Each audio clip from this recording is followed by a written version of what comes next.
है हिम्मत जनता दल यू के किसी भी तरह के नेता, किसी भी जातीय नेता हों, है हिम्मत तो बोलें अपने नेता को कि हम ये बर्दाश्त नहीं करेंगे। सुप्रीम कोर्ट क्या होता है हिम्मत कि हमको ये इंसाफ मिलना चाहिए। वकालत ठीक से उन्होंने क्यों नहीं करवाया हाई कोर्ट में?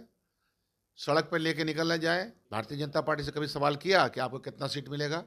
जनता दल यू से सवाल किया कि आपको कितना सीट बिल्कुल, मिलेगा? बिल्कुल, बिल्कुल सवाल तो किया उन्होंने है। बता दिया कि हाँ, हम लोग का बँटवारा हो गया है। उन्होंने बता दिया ना कि किस सीट पे कौन लड़ रहा है, नहीं बताया। तो जैसे उन्होंने नहीं बताया तो हम आपको नहीं बताएँगे। यह जो सरकार है, बिहार की सरकार और भारतीय जनता पार्टी ख़ास तौर पर, वो तो चाहती ही नहीं है कि इनको किसी तरह रहा, तो अंदर-अंदर उनको लड्डू फूटा होगा, हाँ, सुप्रीम कोर्ट में हो गया ना, हाई कोर्ट में होगा। हाई कोर्ट और सुप्रीम कोर्ट में जो लोग वकालत कर रहे हैं भाजपा की तरफ से, वो लोग कौन हैं? उनके चेहरे क्या है? उनकी जाति व्यवस्था क्या है? नहीं मालूम है हम लोग को। जाति आधारित गणना के बाद आरक्षण का दायरा बढ़ा, लेकिन देखिए जिस तरीका से हाई कोर्ट ने उसे रद्द कर दिया है, उसके बाद सुप्रीम कोर्ट मामला गया है। लेकिन तेजस्वी यादव हैं, लगातार कह रहे हैं कि 9वीं अनुसूची में अगर यह डाला जाता तो सुप्रीम कोर्ट जो लोग गए हैं जाने की आवश्यकता ही नहीं पड़ती है। अब हम भी सुप्रीम कोर्ट जाएंगे और जनता के बीच जाएंगे। इस पे बात करने के लिए हमारे साथ कांग्रेस के विधायक दल के नेता हैं डॉक्टर शकील अहमद खान। नेता प्रतिपक्ष तेजस्वी यादव सुप्रीम कोर्ट जा रहे हैं, जनता के बीच जा रहे हैं, क्या आप लोग तेजस्वी यादव का साथ दीजिएगा? पहली बात, यह जो मुद्दा है, जी। यह देश के वंचित समाज, दलित समाज से जुड़ा हुआ मुद्दा है। कांग्रेस पार्टी हर उस मुद्दे का डे वन से सपोर्ट करती आई है जिस मुद्दे से प्रभावित इस समाज के लोग होते हैं। तो कहीं भी दुनिया के किसी भी कोर्ट में कांग्रेस पार्टी दलितों की लड़ाई के लिए आगे बढ़ेगी। खड़गे जी और राहुल गांधी जी का वक्तव्य आप देख लीजिए, लीडर ऑफ अपोजिशन के नाते, और खड़गे जी ऑल इंडिया कांग्रेस कमेटी के अध्यक्ष के नाते, तो जाहिर सी बात हम जाएंगे। लेकिन मैं आपको इतनी बात कह देना चाहता हूँ कि इतिहास में की गलतियों के खिलाफ जब आप कोई अच्छा काम कीजिएगा तो उसमें समय लगता है। मंडल कमीशन के विरोध में भारतीय जनता पार्टी खड़ी थी, किसको पता नहीं है? भारतीय जनता पार्टी का सपोर्ट समूह समाज का कौन सा वर्ग है, किसको नहीं मालूम है? आरक्षण के विरोध में कौन खड़ा है, किसको नहीं मालूम है? जाति व्यवस्था में विश्वास करने वाले लोग, छुआछूत में विश्वास करने वाले लोग, दहेज प्रथा को बढ़ाने वाले लोग कौन लोग हैं? तो यह एक कठिन काम है, आसानी से नहीं मिलेगा। जब मैं था उस टाइम जवाहरलाल नेहरू विश्वविद्यालय में, यूनियन में था, तो मुझे मालूम है, वो चेहरे याद हैं, वो जातियाँ याद हैं जो आरक्षण के विरोध में थीं। आज भी एन केन प्रकारन वो लोग नहीं चाहते हैं कि थोड़ा बहुत भी, थोड़ी सी रोशनी, थोड़ी सी राहत उन वर्गों को मिल जाए जिनको सदियों से सताया गया है। टाइम लगता है, लेकिन अल्टीमेटली इंसाफ उनके ही हक में होगा।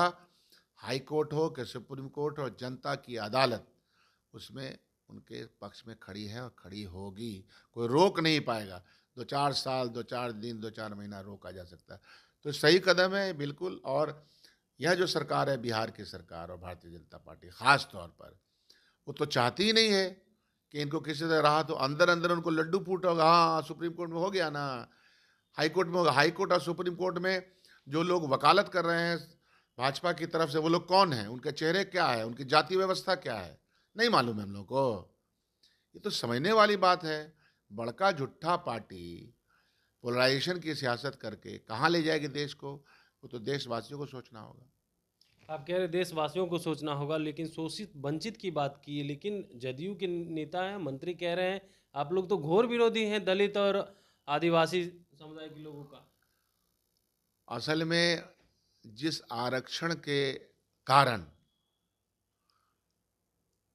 यह लोग पद पे आए हैं, उसी आरक्षण के खिलाफ बोल रहे हैं, या उसी वो अपने समाज के लिए कितना काम कर रहे हैं हमको मालूम है हिम्मत जनता दल यू के किसी भी तरह के नेता, किसी भी जातीय नेता हों, है हिम्मत तो बोलें अपने नेता को कि हम ये बर्दाश्त नहीं करेंगे। सुप्रीम कोर्ट क्या होता है हिम्मत कि हमको ये इंसाफ मिलना चाहिए। वकालत ठीक से उन्होंने क्यों नहीं करवाया हाई कोर्ट में? सड़क पर लेके निकलना जाए कि एससी एसटी का कोटा का दायरा बढ़ाना होगा, जातीय जनगणना के बाद ये 65% देना होगा। है हिम्मत सड़क पे बोलने की? फजूल बात ना करें। अपना अकूत दौलत कमा करके मस्त रहे हैं ऐसे लोग जिनका भी आप इंटरव्यू लेके आए हैं। क्या कह रहे हैं, वो दौलत कमा रहे हैं? अब तो हम बोल दिया, ये सुनेंगे तो उनको पता होगा कि ये शकील अहमद खान बोल रहा है। 4 विधानसभा में उपचुनाव होना है, तो इस बार कांग्रेस कितने सीटों पे चुनाव लड़ेगी? पिछले बार तो जो सीट था उस पे तो राजद लड़ गई है। कोई उतावलापन नहीं है। यह गठबंधन वैचारिक बुनियाद पे बना है। इस गठबंधन में ऐसा लगता है कि हम कुछ सहते भी हैं, लेकिन विचार भारतीय जनता पार्टी जब तक रहेगी। लेकिन भारतीय जनता पार्टी तो तैयारी कर ली है 4 सीटों पे चुनाव का। आप लोग कभी नहीं पूछते हैं कि भारतीय जनता पार्टी से कभी सवाल किया कि आपको कितना सीट मिलेगा? जनता दल से सवाल किया कि आपको कितना सीट बिल्कुल मिलेगा? बिल्कुल बिल्कुल सवाल तो उन्होंने बता दिया कि हाँ, हम लोग का बंटवारा हो गया है। उन्होंने बता दिया ना कि किस सीट पे कौन लड़ रहा है, नहीं बताया। तो जैसे उन्होंने नहीं बताया तो हम आपको नहीं बताएंगे, हम कर लेंगे जब समय आएगा। भाजपा और जनता दल यू और हम पार्टी और रामविलास की पार्टी 4 सीट है ना, तो चारों ने आपको बता दिया। इस प्रश्न का उन्होंने जवाब दे दिया। वो कह रहे सारा चीज तय हो गया है, हमारे यहाँ बस भी सारा कुछ तय हो घोषणा होना गया। बाकी हमारे यहाँ भी घोषणा होना से बचा हुआ है, सब तय हो चुका, सारा चीज तय हो गया। सब तय कर लिया, घोषणा होना बचा हुआ, जैसे उनके यहाँ घोषणा बचा हुआ है। बिल्कुल। तो आप सुन रहे थे, क्या कुछ कह रहे थे कांग्रेस के विधायक दल के नेता डॉक्टर शकील अहमद खान। इन्होंने भी कहा है कि देखिए, हमारे यहाँ भी सारे चीज हो चुके हैं, जो 4 विधानसभा पे उपचुनाव होना है उसको लेकर के हम लोगों ने तय कर लिया है, कौन किस सीट पे चुनाव लड़ेगा। आने वाले दिनों में हम लोग भी सब कुछ सामने रख देंगे। कमलेश कुमार, लाइव बिहार, पटना।